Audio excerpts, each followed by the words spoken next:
Kenapa saya perhatian pendidikan? Justru karena saya melihat dari aspek perekonomian ketika saya sekolah, Pak. Saya menyaksikan apa yang membuat bangsa-bangsa ini dahsyat, hebat. Kenapa Korea dalam waktu 60 tahun bisa meraih yang Eropa Barat perlu sampai dalam 300 tahun. Korea 60 tahun. Jepang melakukan dalam waktu 120 tahun, ekuivalen dengan Eropa yang 350 tahun. What's going on? Investment on human capital. Itu, karena itu kemudian pendidikan penting. Dan pendidikan itu bukan bicara tentang skill, keterampilan, bukan karakter. That's the key. Apa yang membuat Jepang dahsyat? Ya karakternya.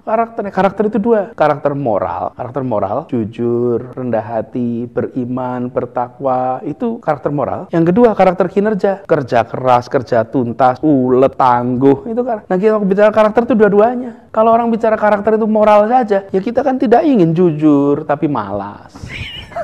Iya, tapi juga kita tidak mau pekerja keras tapi culas. Tidak, karakter itu dua itu. Dan pendidikan adalah penumbuhan potensi karakter itu. Dan bangsa-bangsa yang dahsyat ini, lihat Singapura. Lihat, bukan kekayaan uangnya, tapi kekayaan pada manusianya. Dan saya tidak ingin menggunakan istilah human resource atau human capital.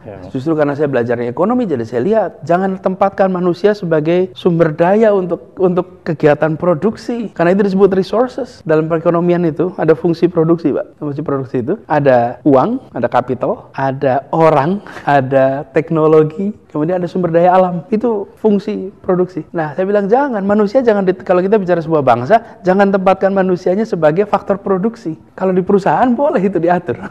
Karena perusahaan kan begitu. Ada orangnya deh. Tapi kalau negara tidak boleh. Di dalam pengelolaan sumber daya manusia di perusahaan iya. Jadi Anda juga sepaham dengan pendapat bahwa mengelola negara itu beda dengan mengelola perusahaan. Tentu. Ya. Karena itulah di dalam sebuah negara ini seperti ini. Makanya kenapa saya bicara fokus waktu itu dorong pendidikan. Justru karena background saya bicara perekonomian, saya menyaksikan Republik ini kalau mau maju, maka human capital harus dikembangkan.